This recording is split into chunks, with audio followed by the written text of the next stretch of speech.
السلام علیکم۔ پروگرام اپنا گریبان میں متی اللہ جان۔ پاناما کا ہنگامہ ہے کہ ختم نہیں ہو رہا۔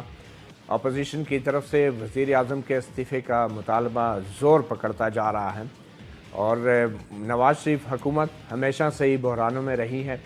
یہ پہلی بار تھا کہ نواز شریف حکومت اپنے 5 سال پورے کرنے جا رہی ہے اور جا رہی تھی۔ ابھی کچھ دنوں میں یہ بھی پتہ چل جائے گا۔ اس سے پہلے 1990 سے 93 تک نواز شریف کی حکومت رہی، پھر اس کے بعد 1997 سے 1999 تک نواز شریف کی حکومت رہی، اور یہ پہلی بار ہے کہ نواز شریف بطور وزیر اعظم انہوں نے 4 سال اپنی حکومت میں پورے کیے، اور اب جو صورتحال ہے وہ بھی آپ کے سامنے ہے۔ بڑے عجیب یہ 4 سال یا 5 سال گزرے۔ اگر ہم اس کو کچھ یاد دہانی کے لیے بتائیں تو حکومت کا جو پہلا سال تھا 2013-14 کا، وہ تو حکومت میں آنے کی خوشی میں گزر گیا، مبارکبادوں میں اور وعدوں میں گزر گیا۔ دوسرا سال 2014-15 کا دھرنوں میں گزر گیا۔ تیسرا سال 2015-16 کا جو ہے وہ دھاندلی کمیشن جو ایک سپریم کورٹ کے 3 ججوں کا بنا تھا اس میں گزر گیا۔ چوتھا سال جو ہے وہ پاناما اسکینڈل میں گزر گیا 2016 اور 17 کا، اور اب آخری سال جو گزرنے جا رہے ہیں وہ پاناما کی JIT کی رپورٹ اور سپریم کورٹ کے فیصلوں میں گزر جائے گا۔ بڑا ایک ہنگامہ خیز دور رہا وزیر اعظم نواز شریف کا، جو بہرحال ابھی تک جاری ہے باوجود استعفے کے مطالبوں کے۔ آج مہمانوں کا تعارف کراتے چلیں اور ہم یہی جاننے کی کوشش کریں گے کہ آخر اس موجودہ نواز شریف کے دور کے 5 سال پورے ہو پائیں گے یا نہیں، یا نواز شریف صاحب کے پاس کیا سیاسی، قانونی، اخلاقی راستے ہیں کہ جن پر چل کے وہ سرخرو ہو سکتے ہیں۔ مہمان ہمارے ساتھ موجود ہیں افتخار شیرازی، بیورو چیف ہیں ڈان نیوز کے، سینئر صحافی، ان کے ساتھ تشریف رکھتے ہیں عثمان ڈار، رہنما Tehreek Insaf, deputy secretary general ہیں تحریک انصاف کے، اور ہمیں لاہور سے جوائن کیا رانا محمد ارشد جو رکن صوبائی اسمبلی ہیں پنجاب سے، حکمران جماعت مسلم لیگ نون سے ان کا تعلق ہے۔ پہلے تو تھوڑی سی آپ کو کچھ ہنگامے کی جھلکیاں دکھاتے ہیں جو اس وقت پاکستان میں ہو رہا ہے، سیاسی ہنگامہ JIT کے رپورٹ میں آنے کے بعد۔ اسحاق ڈار جو وزیر خزانہ ہیں ان کے بارے میں JIT رپورٹ میں بہت کچھ کہا گیا کہ انکم ٹیکس ریٹرن بہت سے جمع نہیں کرائے اور بہت سے دوسرے الزامات بھی ان پہ لگے۔ انہوں نے جو ہے JIT کو کچھ ان الفاظ میں چیلنج کیا ہے۔ میں ان کو چیلنج کرتا ہوں اور میں سپریم کورٹ سے استدعا کروں گا، اور میں پورا ریکارڈ ہے میرا الحمدللہ میں نے سارا مین وائل ریٹریو بھی کیا ہے، جو ان کو چلا گیا ہے وہ میں نے اپنی کاپیز نکلوائی ہیں اب پچھلے 3-4 دن میں، تاکہ میرے پاس بھی ہو۔ حنیف عباسی مسلم لیگ نون کے، انہوں نے JIT پر سیاسی وابستگی کا الزام لگایا۔ ہمارے خدشات پہلے تھے JIT کے متعلق، وہ خدشات آج سچ ثابت ہوئے، کل سچ ثابت ہوئے، اور یاد رکھیں کہ وہ لوگ جو اس JIT کے اندر بیٹھے ہوئے ہیں ان کی ایفیلیشن ہے، پارٹیوں کے ساتھ ایفیلیشن ہے، اور ان پارٹیوں کے ساتھ ایفیلیشن کی بدولت ان پورے صندوقوں اور اٹیچی کیس میں سے عمران خان اور شیخ رشید نکلے ہیں۔ شیخ رشید اور عمران خان کیسے پہلے وہ بات کر دیتا تھا جو JIT نے آج کی یا کل کی یا یسٹرڈے کی ہے۔ یہ الزام کے بعد مسلم لیگ نون کے ہی طلال چودھری جو ہیں وہ JIT کو بتا رہے ہیں کہ آپ کی کوئی اہمیت نہیں، اصل فیصلہ عوام کی JIT نے کرنا ہے۔ استعفیٰ مانگنے والے، اس کو منظر سے ہٹانے والے کے پاس صرف ایک راستہ ہے، وہ ہے پاکستان کے لوگوں کے 20 کروڑ کی JIT۔ جس دن وہ گناہگار کرے گی، جس دن وہ ووٹ آؤٹ کرے گی، اس دن ہم بغیر پوچھے گھر چلے جائیں گے، مگر اس کے علاوہ نہیں۔ تحریک انصاف کے سربراہ عمران خان تو کہتے ہیں کہ اب بات صرف نواز شریف کے استعفے کی نہیں ہوگی، اب تو چوپڑی اور دو صرف نواز شریف کا استعفیٰ نہیں ہم اب مانگتے ہیں، شہباز شریف کا استعفیٰ مانگتے ہیں، یہ رپورٹ ساری دیکھ کے، اور اسحاق ڈار کا تو فوری طور پہ استعفیٰ مانگتے ہیں، اس لیے کہ وہ ملک کے خزانے پہ ایک منی لانڈر بیٹھا ہوا ہے۔ اور عوامی مسلم لیگ کے شیخ رشید وہ اتنے خوش ہیں کہ اب وزیر اعظم سے اخلاقی وجوہات کی بنیاد پہ استعفیٰ مانگ رہے ہیں۔ میں نواز شریف صاحب سے اس ملک کی خاطر اخلاقی طور پر، سیاسی طور پر اور دنیا عالم کے مصدقہ اصولوں کے تحت یہ کہنا چاہتا ہوں کہ وہ سٹیپ ڈاؤن ہو کے گھر چلے جائیں۔ پہلے میں نے پیشن گوئی کی تھی کہ یہ تابوت نکلے گا، ثبوت نکلے گا اور نون لیگ کا سیاسی جنازہ نکلے گا۔ آج میں کہنا چاہتا ہوں اگر نواز شریف نے قانون کے آگے سرنگو نہ کیا تو وہ جیل جائیں گے۔ رانا محمد ارشد صاحب، شیخ رشید کہہ رہے ہیں قانون کے آگے سرنگو کریں نواز شریف اور اخلاقی طور پہ استعفیٰ دینے پر غور کریں۔ آپ سے ہی گفتگو کا آغاز کر رہے ہیں ہم۔ جی بسم اللہ الرحمن الرحیم۔ مطیع اللہ جان صاحب، میں آپ کا مشکور ہوں، آپ کے چینل کا مشکور ہوں، اور میں عرض کرنا چاہتا ہوں کہ غائب کا علم تو اللہ تبارک و تعالیٰ کی ذات کو ہوتا ہے، کسی کو نہیں ہوتا، لیکن شیخ رشید صاحب میں سمجھتا ہوں کہ سیاست پر ایک بدنما داغ ہے۔ میں خود ایک پولیٹیکل ورکر ہوں اور مجھے پتہ ہے کہ چک شہزاد میں 2001 میں جب پاکستان مسلم لیگ کی جنرل کونسل کا اجلاس ہو رہا تھا تو یہ وہاں پر بھیک مانگ رہا تھا، اور جب 2002 کے الیکشن میں یہ راولپنڈی سے کھڑا تھا تو اس نے اسی زبان سے کہا تھا کہ میں مسلم لیگ نون کا ہوں ورکر، الیکشن کے بعد میں آپ کے ساتھ کھڑا ہوں گا۔ انٹرنیشنل موشن کش ہے، یہ پھر ایک ڈکٹیٹر کی گود میں چلا گیا اور پھر وہاں پر بیٹھ کر اس کی ترجمانی کرتا رہا اور جامعہ افسا کی بچوں اور بچیوں کو شہید کرواتا رہا، اور پوری دنیا سمجھتی ہے کہ اب بھی 2013 کا الیکشن اس نے جیتا تو یہ ایک وزارت کی بھیک مانگ رہا تھا، اور شاید میاں نواز شریف صاحب اس پر ترس کھاتے، لیکن راولپنڈی کے پولیٹیکل ورکر نے کہا کہ یہ وہ شخص ہے جب قائد محترم آپ جیل میں تھے تو یہ خوشی کے شادیانے بجا رہا تھا۔ اور میں عرض کرنا چاہتا ہوں شیخ رشید صاحب، الحمدللہ یہ میاں نواز شریف صاحب کو اللہ تعالیٰ نے ہمت اور جرأت دی ہے۔ 70 سالہ ہسٹری میں آج تک کوئی پرائم منسٹر اس طرح کی اداروں کی گریڈ 1920s کے بنائے ہوئے آفیسر کی جی آئی ٹی میں پیش نہیں ہوا۔ ہاں، عدالتوں میں پیش ہوتے رہے ہیں۔ الحمدللہ ہم نے پہلے دن پاناما ایشو کو آن کیا تھا اور پرائم منسٹر صاحب اور پوری فیملی نے الحمدللہ اس میں پیش ہوئے ہیں۔ آپ کو پتہ ہے مطیع اللہ جان صاحب، پاناما ایشو جو ہے اس میں 500 کے قریب پاکستانیوں کے نام ہیں، لیکن میں سمجھتا ہوں ایک شریف فیملی کا احتساب ہو رہا ہے، اور 5 دفعہ ہمارا احتساب پہلے ہو چکا ہے۔ اتفاق فاؤنڈی 1936 میں بنی تھی، 1970-72 میں ہمارا احتساب ہوتا ہے، 1988 میں ہوتا ہے۔ رانا صاحب، پلوں کے نیچے سے بہت سا پانی گزر چکا ہے۔ جے آئی ٹی کی رپورٹ میں کچھ مزید انکشافات بھی ہوئے ہیں۔ 1936 پہ جانے کی بجائے یہ بتائیں کہ آج تو جے آئی ٹی رپورٹ کہہ رہی ہے کہ وزیر اعظم صاحب ایک آف شور کمپنی کے سربراہ بھی رہے ہیں اور تنخواہ بھی لیتے رہے 2014 تک۔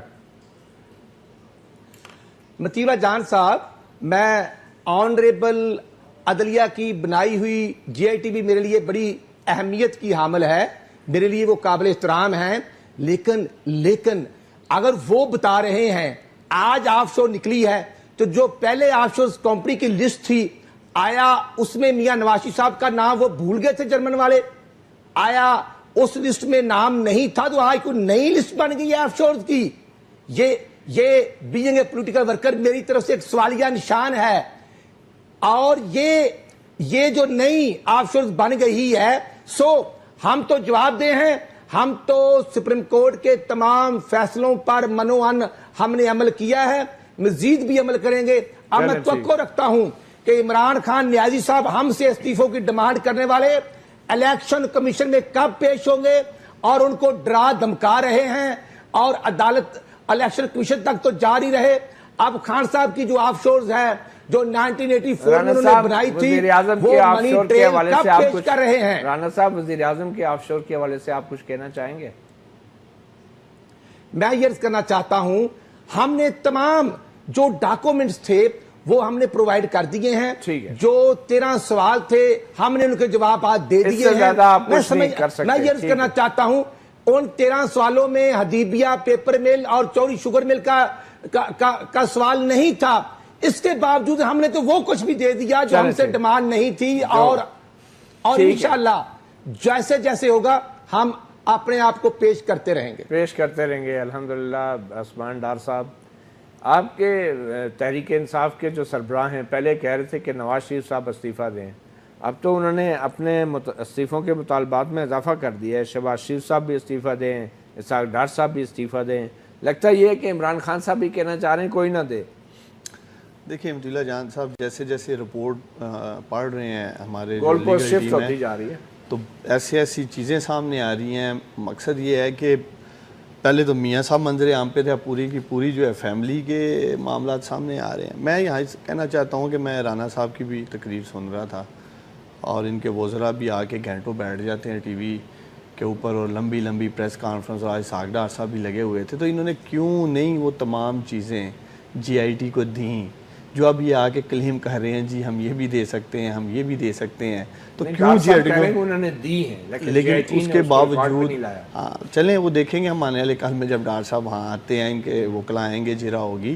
تو کہنے کا مقصد یہ ہے کہ جی آئی ٹی نے اگر وہ تمام چیزیں پہلی دفعہ پاکستان میں ایک احتسابی عمل ہوا ہے جو قوم کو بھی نظر آیا, انصاف ہوتا, احتساب ہوتا, اور اسی لیے ان کی چیزیں نکل رہی تھیں. ورنہ یہ تو سمجھ رہے تھے کہ جس طرح ماضی میں یہ تمام معاملات مینج کرتے آئے ہیں جی آئی ٹی کو بھی کر لیں گے.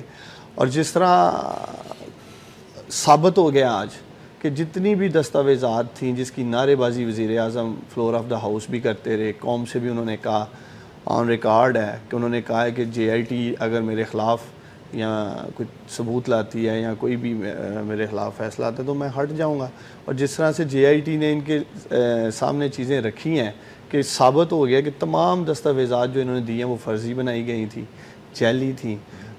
یہ جو ہے مریم بی بی جو بینیفیشری نکلی ہیں تو نہیں کچھ انہوں نے کچھ چلیں کچھ کر لیتے ہیں. تو مقصد یہ ہے کہنے کا کہ ٹرسٹ ڈیڈ بھی فیک قرار دی گئی ہے, پیچھے رہ کیا گیا ہے. اور بار بار یہ قطری کا وویلا کر رہے ہیں جبکہ وہ وٹنس بھی نہیں گئی ہے, انہی کی ذمہ داری تھی اس کو لانا. پاکستانی قوانین اب اگر وہ آ کے کہ جی میرے گھر میں کر لیں, اسٹیٹمنٹ لے لیں, قطری قوانین کے مطابق وہ اگر اسٹیٹمنٹ دینا چاہ رہا ہے, کیسے یہ ممکن ہے؟ جے آئی ٹی نے تو پاکستانی قوانین کے مطابق ہی کام کرنا ہے. آج جو Pakistan P M L N کے اندر جتنے بھی ایم این ایز ہیں, پارلیمنٹیرینز ہیں, رانا صاحب ہیں, ان کو چاہیے کہ نواز شریف صاحب کو اچھا مشورہ دیں, اب وہ اقتدار سے ہٹ جائیں. دیکھیں ان کے پاس دو ہی راستے ہیں, یا تو یہ قانونی جنگ لڑ سکتے ہیں یا یہ سیاسی جنگ لڑ سکتے ہیں. دونوں کا راستہ الگ ہے. قانونی جنگ میں یہ کوشش کریں گے کہ ہم 8-9 ماہ کھینچیں, سینٹ کے الیکشن تک لے کے جائیں, لیکن جو ہونا ہے ان کے ساتھ یہ 8 ماہ جیسے ہو رہا ہے, آپ نے دیکھا مختلف چینلز میں بھی, اور جس طرح کا سیاسی جماعتیں اب تیاری کر رہی ہیں استعفیٰ لینے کے لیے, اور سیاسی جنگ کے لیے انہیں استعفیٰ دینا ہوگا. استعفیٰ دیں, آگے لے آئیں, اکثریت ان کے پاس ہے. پی ایم ایل این کسی اور کو وزیر اعظم بنا دیں. ہم تو کبھی بھی نہیں چاہیں گے کہ یہ 5 سال پورے نہ کریں. ہم ان کو سیاسی شہید نہیں ہونے دیں گے. یہ خود ہونا چاہتے ہیں, اسی لیے انہوں نے پاکستان کے آئینی اور عسکری اداروں کو بھی ٹارگٹ کیا ہے, تنقید کا نشانہ بنایا ہے, تاکہ شاید وہی ہماری طرف آ جائیں اگر کوئی اور نہیں آ رہا ہے. تو ان کی طرف اس دفعہ کسی نے نہیں جانا ہے. ان کو خود فیصلہ کرنا ہوگا, اخلاقی جرأت کا مظاہرہ کرنا ہوگا. جو یہ کہتے رہے جی کہ ہم رول آف لا کی بالادستی کے لیے جی آئی ٹی میں پیش ہوئے ہیں, اور اسی جی آئی ٹی نے اگر ان کے خلاف جو ہے دستاویزات دے دی ہیں, جمع کرا دی ہیں, تو ان کو اب ہٹ جانا چاہیے اخلاقی طور پہ, اور پھر اپنے کیسز کا سامنا کریں. ارتقا شرائط صاحب, کیا بات واقعی اخلاقیات اور قانون اور آئین کے بالادستی کی ہے اور احتساب کی ہے, یا بات طاقتور اداروں کے درمیان اختیارات کی جنگ کی ہے؟ میرے خیال میں مطلع اگر آپ پاکستان کی تاریخ پہ نظر دوڑائیں تو میرے خیال میں جو دوسری بات آپ کر رہے ہیں وہ اس کو نگیٹ نہیں کیا جا سکتا. یقینی طور پہ پاکستان میں ایک ہسٹری رہی ہے جہاں پہ ادارے آپس میں لڑتے رہے ہیں اور ان کی طاقت کا مظاہرہ کرتے رہے ہیں, اور ایک کھلی حقیقت ہے کہ اس ملک کے اندر کتنے عرصے تک معاشرہ لگے رہے ہیں. تو ہم یہ ہرگز نہیں کہیں گے کہ ایسا کچھ نہیں ہے اور صرف یہ اخلاقیات کا معاملہ ہے یا قانون اور آئین کا معاملہ ہے, ایسا ہرگز نہیں ہے. اور میرے خیال میں پچھلے کچھ عرصے سے نون لیگ کے رہنما جب پریس کانفرنس کرتے ہیں اس میں اگرچہ کھل کے اظہار نہیں ہوتا, لیکن بین السطور میں لوگ پڑھ لیتے ہیں کہ ان کا اشارہ کس طرف ہے, وہ کیا کہہ رہے ہیں. اور پچھلی پریس کانفرنس پہ تو انہوں نے جب یہ کہا کہ جب انٹیلیجنس اداروں کے لوگوں کو اس جے آئی ٹی میں شامل کیا گیا تو ہمارے تحفظات تھے, بٹ ہم نے اس کا اظہار نہیں کیا. یا پھر یہ بات کہی گئی کہ ایک حساس ادارہ سارے عمل کی نگرانی کر رہا ہے, کیا سپریم کورٹ کے کوئی ریٹن آرڈرز ہیں, کوئی وائبل آرڈرز ہیں, ہمیں تو نہیں پتہ ایسا کیوں کیا جا رہا ہے. یا جب تصویر لیک ہوئی تو بھی اشارے اس طرف جا رہے تھے. تو میرے خیال میں دونوں چیزیں ہیں اس وقت. لیکن حکومت کو جو چاہیے میرے خیال میں میں سمجھتا ہوں کہ جو شروعات تھی 2013 میں بڑی اچھی تھیں. نواز شریف صاحب کے پاس موقع تھا کہ وہ کے پی کے میں گورنمنٹ بنا سکتے تھے مولانا فضل الرحمان صاحب کے ساتھ مل کے, انہوں نے ہرگز ایسا نہیں کیا. تحریک انصاف کو وہاں پہ سپیس دی. اسی طرح بلوچستان کے اندر بھی انہوں نے ایک اتحادی کو ڈرائیونگ سیٹ پہ بٹھایا, خود انہوں نے وہاں پہ سپیس نہیں لی. اور مرکز کے اندر بھی انہوں نے ایک کانسنسس ڈیولپ کر کے رکھا, جس کا اظہار ہم نے 2014 میں بھی دیکھا کہ جب دھرنے ہوئے اور لگا یہ کہ کہیں اور سے کوئی ایفرٹ ہو رہی ہے تو تمام سیاسی جماعتیں, میجورٹی سیاسی جماعتیں نون لیگ کے ساتھ آگے کھڑی ہوئیں, اس کو آ کے ریسکیو کیا. لیکن اس کے بعد میرے خیال میں جب ہوتا ہے کہ ڈاکٹر عاصم حسین کے خلاف مقدمات بنتے ہیں, باقی کچھ چیزیں ہوتی ہیں, تو نواز شریف صاحب سے جو سب سے بڑی مسٹیک ہوئی ہے کہ وہ سیاسی جماعتوں کو اپنے آپ سے دور کرتے گئے ہیں. اور اس وقت حالت یہ ہے کہ اب 2017 میں آپ کو یہ سیاسی یا آئینی جو بھی جنگ کہیں اکیلے لڑنی پڑ رہی ہے, اور آپ اس قابل نہیں ہیں کہ اس جنگ کو اکیلے جیت پائیں. مگر نواز شریف کیا کرتے ہیں؟ اگر وہ پیپل پارٹی کا ساتھ دیتے تو سندھ میں صورتحال کیسے بہتر ہوتی؟ دیکھیں, ڈاکٹر عاصم حسین کے گرفتاری اور اس کو آپ نے 90 دن تک اپنی کسٹڈی میں رکھا, اس سے امن نہیں آیا. امن لانے کے لیے کچھ اور کی بات کر رہے ہیں نا, بالکل ایسے ہی ہے. میرے خیال میں امن اس سے نہیں آیا. اس سے جو ایڈوانٹیج کسی نے لیا ہے وہ یہ لیا ہے کہ نواز شریف کو پیپلز پارٹی سے دور کر دیا. وہ پیپلز پارٹی کے جس نے 2014 کے دھرنے میں آپ کو آ کے ریسکیو کیا, آپ کو سپورٹ کیا, اور آپ کو ایک ایسی سیاست طاقت ملی کہ آپ نے ان فورسز کو ڈیفیٹ کیا. مگر اب جو سوال ہے کہ کیا یہ طاقت کا کھیل ہے, کیا یہ پاور پلے ہے؟ اب تو سپریم کورٹ کے فیصلوں سے سب کچھ ہو رہا ہے, تو کیا سپریم کورٹ جب کسی معاملے میں آتی ہے تو وہ بھی کسی پاور پلے کا حصہ بن سکتی ہے؟ دیکھیں, تاریخ میں جائیں گے تو پھر اگین میرے خیال میں آپ عدالتی معاملات کو مجھ سے زیادہ باریک بینی سے دیکھتے بھی رہتے ہیں, اور آپ کو پتہ بھی ہے, اور یہ کھلی حقیقت ہے کہ اس میں کوئی شک نہیں ہے کہ عدالتیں ماضی میں اس کا حصہ بنتی رہی ہیں. لیکن میرے خیال میں, اور حال کی بات ابھی ہم نہیں کریں گے, بعد میں کریں گے, 5 سال بعد یا 4 سال بعد ہسٹری جب بنے گی تو سب کو میرے خیال میں لوگ انالائز کریں گے, اور جو حقائق ہوں گے وہ ضرور سامنے آئیں گے. لیکن مجھے نہیں لگتا کہ ایسا اس بار ہے, اور عدالتوں کو ایسا کرنا بھی نہیں چاہیے. میرے خیال میں اگین اگر اس وقت ہم سپریمیسی آف لا کی اور ڈیموکریسی کی بات کرتے ہیں تو میرے خیال میں عدالتوں کو بھی میرٹ پہ ججمنٹ دینے چاہیے, تاکہ کل کو کسی اور ادارے کو ضرور بلیم کیا جا رہا ہو لیکن جوڈیشری کو نہ کیا جائے. چلیں, یہ تو ایک بڑا ایک سوال آ گیا, عدالتوں کو میرٹ پہ ججمنٹ دینے چاہیے. ایک چھوٹی سی بریک لیتے ہیں, اور بریک کے بعد پھر ہم بات کریں گے رانا محمد ارشد سے, حکمران جماعت مسلم لیگ نون سے, اور یہ جاننے کی کوشش کریں گے کہ اب جو کچھ ہو رہا ہے. ارشد رکن صوبائی اسمبلی پنجاب مسلم لیگ نون ہمارے ساتھ لاہور سے براہ راست موجود ہیں. رانا محمد ارشد صاحب, وہی سوال, کیا یہ پاور پلے ہے, اداروں کے درمیان کشمکش ہے, یا آئین اور قانون کی بالادستی کی جنگ ہے؟ متی اللہ صاحب, میں یہ عرض کروں گا کہ ہمیشہ ہم نے اداروں کا احترام کیا ہے. قائد محترم میاں نواز شریف صاحب نے احترام کیا ہے, مسلم لیگ کا حل پولیٹیکل ورکرز کا احترام کرتا ہے. لیکن آپ تھوڑا سا اگر تاریخ کو دیکھیں گے کہ 11 مئی 2013 کے الیکشن میں جب ہماری گورنمنٹ آتی ہے تو پرائم منسٹر صاحب 2 دن کا سٹے کراچی میں کرتے ہیں, اور وہاں پر کراچی میں بوری بند لاشیں, بتہ کھوری, جو پاکستان کی عدلیہ نے ایک ڈیسیژن دیا تھا کہ وہاں پر 4 پولیٹیکل پارٹی اور ایک سیاسی مذہبی پارٹی بتہ کھوری میں ملوث ہیں. وہ حالات الحمدللہ ہم نے پرامن کیے. وہاں پر رینجرز کا پوزیٹیو رول ہے, وہاں کی صوبائی گورنمنٹ کا بھی رول ہے, اور میں سمجھتا ہوں کہ اس کے بعد 16 جون 2014 کو الحمدللہ حکومت پاکستان اور افواج پاکستان نے ضرب عضب کا آغاز کیا تھا. آپ یہ سمجھیں کہ تقریباً 60-65 ہزار پاکستانی شہید ہوئے ہیں. یہ ایک ایسی جنگ تھی جو لڑنی تھی. یہ پرویز مشرف صاحب کے دور میں بھی ڈیو تھی کہ ان دہشت گردوں کا مقابلہ کیا جائے, طالبان کا ڈٹ کر مقابلہ کیا جائے. لیکن میں سمجھتا ہوں کہ عسکری قیادت تو تیار تھی پچھلے دوار میں, لیکن پولیٹیکل قیادت کا ول نہیں تھا. سو الحمدللہ ہم نے APC بھی بلائی, اور الٹیمیٹلی نواز صاحب کی قیادت میں سمجھتا ہوں. میں اب حل دہرا دیتا ہوں رانا صاحب, جو ابھی JIT کی پاناما کی رپورٹ آئی ہے, کیا یہ ملک میں اداروں کے درمیان اختیارات کی جنگ ہے, یا آئین اور قانون کی بالادستی کی جنگ ہے؟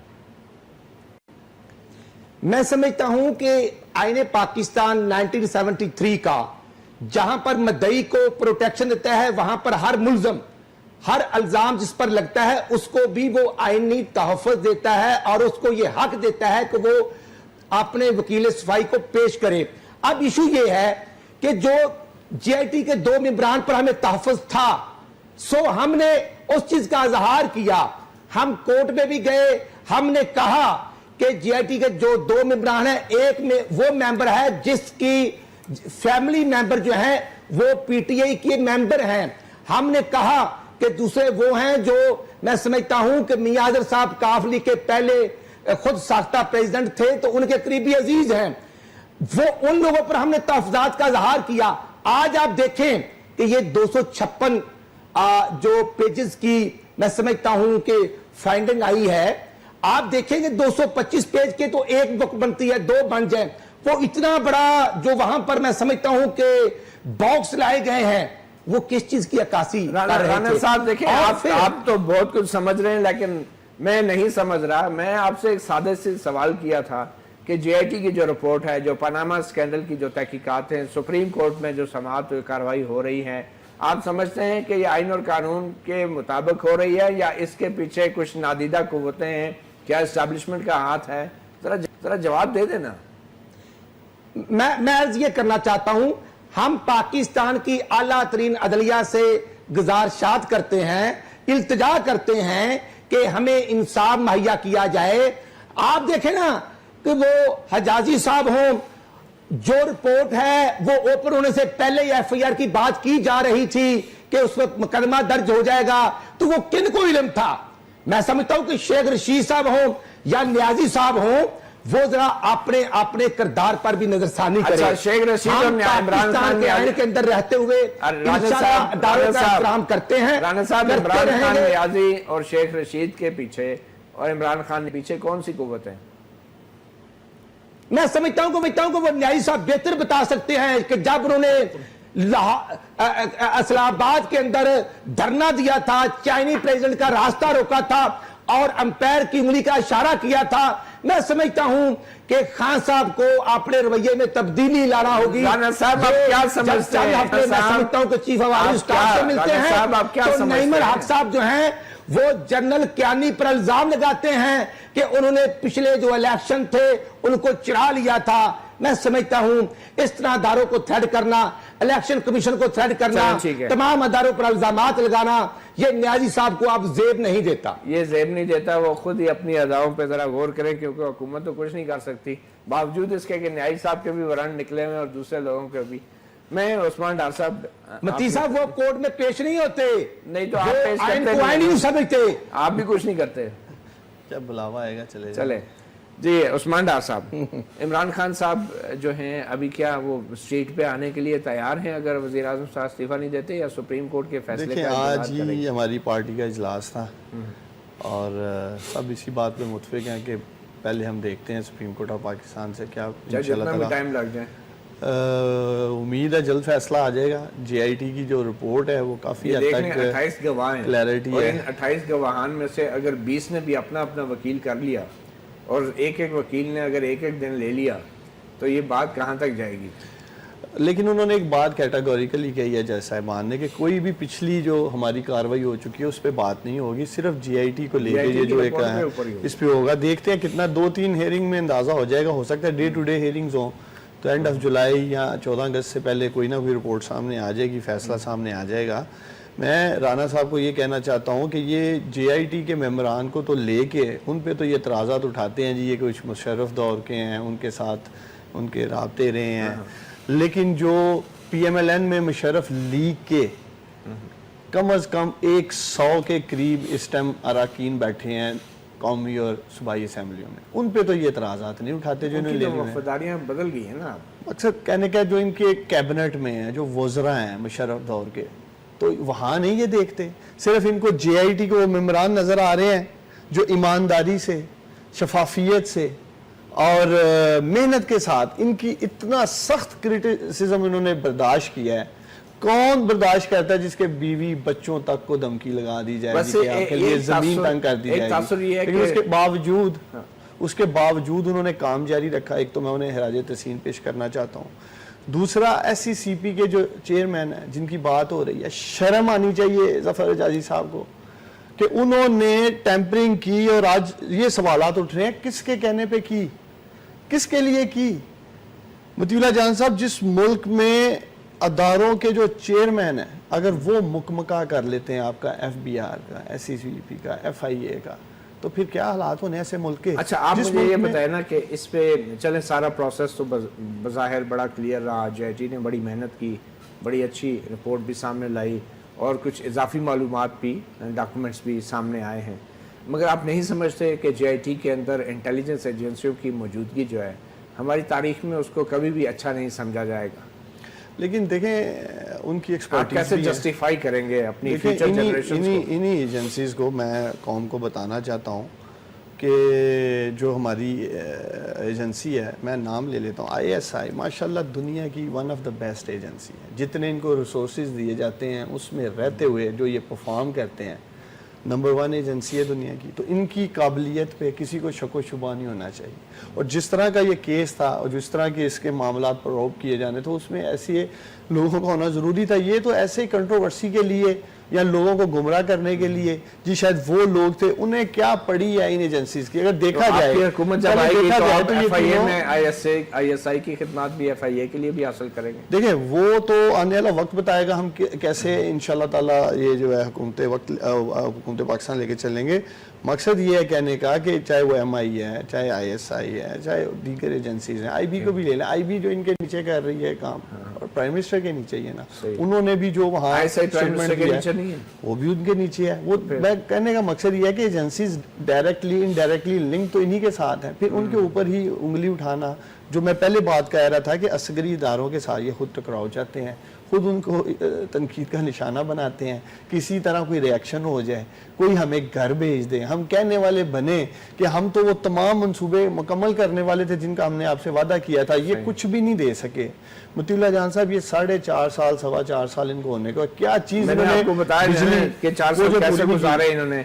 پہلا سال جو ہے وہ خوشی میں گزرا, دوسرا دھرنوں میں گزرا, تیسرا دھرنا کمیشن میں گزرا, چوتھا پاناما اسکینڈل میں گزرا, اور اب آخری 5واں سال JIT میں گزرا. تو نہ دھاندلی کرتے نا, کیوں آپ نے تو ہلنے نہیں دیا. مقصد یہ ہے سکون سے کوئی ایک سال نہیں گزارنے دیا. جان صاحب جب یہ لوٹ مار کر کے چور دروازوں سے الیکشن میں اندر آتے ہیں, اور جو دھاندلی, دیکھیں دھاندلی کمیشن میں کوئی ایک اسکینڈل بتائیں جو اس 5 سالہ دور میں نواز شریف کا آپ کے ہاتھ لگا ہو. نندی پور سے بڑا کیا سکینڈل ہو سکتا ہے؟ نندی پور درباری خواجہ آصف جو ان کا ہے, اس دور میں یہ خود سپریم کورٹ گئے تھے اس سکینڈل کے خلاف. وہ تو تب گئے تھے نا جب وہ 15 سے 20 ارب روپے پہ تھا. آج تو وہ 90-95 ارب پہ چلا گیا ہے. تو وہ جو آگ لگائی گئی تھی اس کے اوپر پھر کیا کیا مطیع اللہ جان صاحب؟ میں اسی سٹنگ جو ان کا منسٹر ہے درباری خواجہ آصف سے سوال کر دوں, پھر آگ کس نے لگائی؟ وہ کون سا ریگارڈ جلا ہے نندی پور میں جس میں معاملہ؟ ہم تو آواز اٹھاتے ہیں. کہنے کا مقصد یہ ہے انہوں نے کیا کیا ہے, جہاں کرپشن کے ثبوت جہاں جہاں پڑے ہوتے ہیں, چاہے وہ LDA لاہور کیوں نہ ہو, آگ لگا دیتے ہیں. آپ کو پتہ ہی ہے ان کا, جہاں ان کے کرپشن کی بات آتی ہے یہ کوشش کرتے ہیں کہ اس کو ختم کیا جائے. مقصد یہ ہے کہ انہوں نے اکانومی کو لے کے کیا کیا ہے, قرضہ جات نہیں بڑھے ان کے دور میں, کیا ایکسپورٹ نہیں ملک پاکستان کی گری, کیا ڈائریکٹ ٹیکسیشن نہیں گری, فارن وٹنس نہیں گری. رانا صاحب کیا ہوا ہے؟ عام آدمی, آپ بجلی کی بات کرتے ہیں, ایک غریب آدمی جو ہے اس کے پاس بجلی کا بل بھرنے کے لیے پیسے نہیں ہے. اس کے اوپر ہم علیحدہ پروگرام بھی کریں گے اور پھر رانا محمد ارشد صاحب کو بھی بلا لیں گے. افتخار شاہد صاحب, سوال یہ پیدا ہوتا ہے کہ میڈیا جس طریقے سے آپ یہ تمام کارروائی کو, پاناما کی کارروائی کو رپورٹ کر رہا ہے, کبھی کبھی مجھے یہ محسوس ہوتا ہے کہ ایک خاص ماحول ہے جس میں بہت سے ادارے اور لوگ دباؤ میں ہیں, اور بڑے کنٹرولڈ انوائرمنٹ کے اندر یہ ساری کارروائی اور چیزیں ہو رہی ہیں اور فیصلے بھی ہو رہے ہیں. تو ہم ایویڈنس کے اوپر تو باتیں کر رہے ہیں, سب کچھ کر رہے ہیں, مگر کیا یہ وہ انڈیپینڈنٹ اور فری ماحول کا ڈیو پروسیس ہے؟ آپ سمجھتے ہیں یہ فری ماحول میں یہ سارا پروسیس چل رہا ہے, یا ماحول تقریباً وہی ہے جو کسی فوجی آمر کے دور میں ہماری عدالتیں یا دوسرے لوگ کرتے تھے, چاہے پریشر کسی اور نوعیت کا بھی ہو؟ میرا خیال ہے کہ فوجی دور میں اور سیاسی دور میں جو واضح فرق وہ ہے کہ وہاں میرے خیال میں شاید دباؤ کا ایلیمنٹ کہیں بہت زیادہ ہوتا ہے, مجبور کیا جاتا ہے, اور سیاسی دور میں آپ اپنی مرضی سے پوزیشن لیتے ہیں. تو میرے خیال میں اگر آپ اس دور کی بات کریں تو بہت سے, اگر میڈیا کے اسپیسیفکلی بات کریں تو لوگوں نے اپنی مرضی سے پوزیشن لی ہوئی ہے. میرے خیال میں دباؤ کا ایلیمنٹ کہیں کم ہے. پھر یہ تقسیم ہم میڈیا میں جو دیکھتے ہیں, کچھ لوگوں کے بارے میں تاثر ہے کہ وہ نواز شریف کو سپورٹ کر رہے ہیں, کچھ لوگوں کے بارے میں, میڈیا کے لوگوں کے بارے میں تاثر ہے کہ وہ عمران خان کے ساتھ مل کے استعفیٰ لینے کے لیے کیمپین کر رہے ہیں. میرے خیال میں وہ ڈویژن نظر تو آ رہی ہے, وہ ڈویژن آپ کی نہیں ہے میرے خیال میں, بلکہ تو پھر یہ کیسی آزاد ماحول ہے؟ آزاد ماحول تو نہیں کہہ سکتے آپ اس انداز پہ, لیکن میں جیسے کہہ رہا ہوں کہ دباؤ کا کم از کم جو عنصر ہے وہ کہیں ہمیں بہت کم نظر آ رہا ہے. آپ اپنی مرضی سے پوزیشن لے رہے ہیں. رہ گئی ڈویژن, تو ڈویژن میرے خیال میں حامد میر صاحب پہ جب اٹیک ہوا تھا کراچی میں, اس کے بعد ہم نے دیکھا کہ میڈیا شاید ڈیوائیڈ ہو گیا, کچھ تو کسی اور طرف کھڑا ہے اور ایک کسی اور طرف کھڑا ہے. تو یہ ڈویژن اب واضح طور پہ سامنے اب سب کے, اور جب بھی کوئی ایسے بڑے بڑے ایشوز آتے ہیں تو میرے خیال میں وہ جو صف بندی ہو چکی ہے تو ہر پلیئر ان لوگوں کو ٹچ کرتا ہے اور میرے خیال میں ان کے لیے سروسز دینا شروع کر دیتے ہیں. تو میڈیا کے اوپر جو کرٹیسزم ہے وہ اتنا غلط نہیں ہے. ضرور ہے کہ اس کنفیوژن کے ماحول کے اندر ہم بھی ایک سرٹن پوزیشن لے کے چیزوں کو ڈسپلے اور پروجیکٹ کر رہے ہیں. ایکچوئل جو باتیں ہیں میرے خیال میں اس کے اوپر کم ہی گفتگو ہوتی ہے. اور اب بھی میرے خیال میں اب جو بات ہو رہی ہے اور جو کیس کی ڈیٹیلز ہیں ان کے اوپر تو خاص بات نہیں ہوتی, بٹ جو اسٹیٹمنٹس آتی ہیں, جو پریس کانفرنسز ہوتی ہیں اور ان کے اندر جو پوائنٹس ہوتے ہیں ان کو گیدر کر کے ضرور ڈسکشن ہوتی ہے. ایکچوئل چیزیں میرے خیال میں ڈسکس ڈیبیٹ نہیں ہو رہی. مگر کیا یہ حقیقت نہیں ہے کہ جس طریقے کی تندہی اور جوش اور جذبہ ہماری اعلیٰ عدلیہ نے پاناما اسکینڈل کے حوالے سے دکھایا ہے, بہت سارے دوسرے معاملات میں وہ جوش اور جذبہ نظر نہیں آتا. لاپتہ افراد کا کیس ہو یا پھر دوسرے ایسے کے مقدمات جس میں فوج کے اداروں کے حوالے سے الزامات ہوں. وہ آپ کو یاد ہوگا عسکر خان کی پٹیشن جو 1990 میں ISI کے ذریعے پیسوں کی تقسیم کا کیس تھا سپریم کورٹ نے, اس کے اوپر بھی فالو اپ کوئی نہیں ہوا. پھر جنرل مشرف کو اگر ہم دیکھ لیں, وہ باہر بیٹھے ہیں اور ان کی بڑی اچھی اچھی تصاویر باہر سے آتی ہیں, وہ انٹرویوز بھی دیتے ہیں. تو کیا آپ سمجھتے ہیں کہ بہت سارے معاملات میں عدلیہ اپنے اختیارات کا اس طرح استعمال نہیں کر پاتی جس طریقے کا استعمال سیاستدانوں کے حوالے سے کر دیا جاتا ہے؟ اگین اس میں کوئی شک نہیں میرے خیال میں. اس آنریبل کورٹ کے اندر کتنے لاکھوں کیسز پینڈنگ ہیں اور آپ خود رپورٹ کرتے ہیں. کچھ لوگ تو ایسے ہیں کہ جو جیلوں میں مر جاتے ہیں اس کے بعد ان کو باعزت بری کیا جاتا ہے. ایسے ہی ہے نا, کئی کیسز ایسے ہم نے سنے ہیں جس کے اندر پتہ چلا ہے کہ وہ شخص 4 سال پہلے کہیں جیل میں مر چکا ہے اور اس کا کیس کا فیصلہ آج ہو رہا ہے اور کہا جا رہا ہے کہ اس کیس میں وہ بے گناہ تھا. اور اس طرح میرے خیال میں بہت سارے کیسز جیسے آپ نے گنوائے ہیں. بالکل صرف یہی نہیں, میرے خیال میں احتساب کے معاملے پہ بھی ایسا نہیں ہے کہ صرف سیاستدان اس ملک میں کرپشن کرتے ہیں. بہت سارے لوگ اور بھی ہیں جو کرپشن کرتے ہیں. خود عدلیہ کے لوگ کتنے انوالو ہیں. افتخار چودھری صاحب جب بحال ہوئے تھے اس وقت انہوں نے خود فرمایا تھا کہ لا اور جوڈیشری کے اندر لوگ کرپٹ پریکٹسز کے اندر انوالو ہیں. آج کس جج کو اس کرپٹ پریکٹسز کے اندر سزا دی گئی ہے؟ ایک بھی ہمارے پاس اگزامپل نہیں ہے. بلکہ سپریم جوڈیشل کونسل جو ہے جو ججوں کے خلاف کارروائی کرنے کا آئینی ادارہ ہے, بالکل اس کی کارروائی خفیہ بھی رکھی جاتی ہے.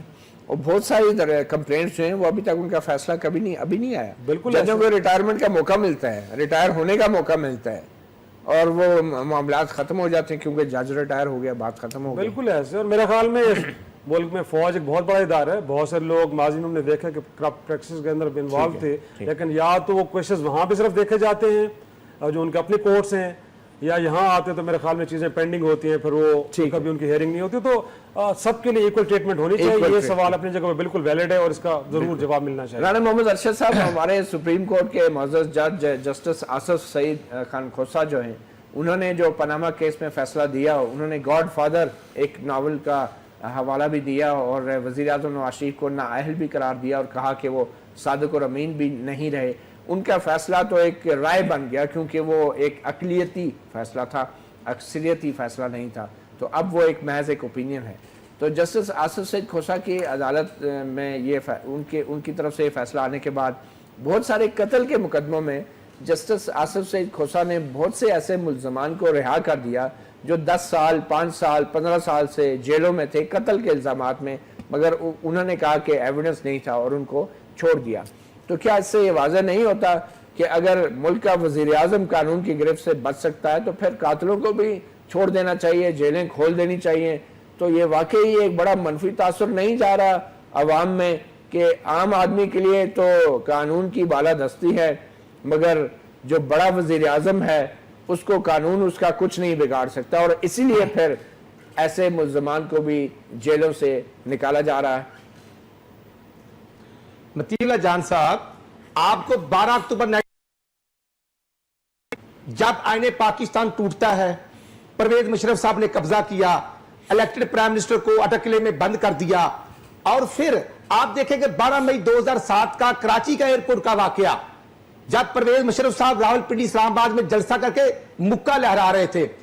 2002 کی قومی اسمبلی میں محترم عمران نیازی صاحب اتحادی تھے پرویز مشرف کے اور کاف لیگ, اور یہ وہی ٹولہ ہے, یہ شیخ رشید جیسے موسم کش, یہ وہی ٹولہ ہے جو سیاسی بے روزگار ہیں. میں متی اللہ جان صاحب عرض کرنا چاہتا ہوں کہ جب نیب بنی تھی میاں نواز شریف فیملی کے لیے, اور جنرل امجد صاحب جو تھے, جو چیئرمین تھے, انہوں نے انویسٹیگیشن کی. میں آپ کی وساطت سے پوچھنا چاہتا ہوں کہ کتنے کیسز میں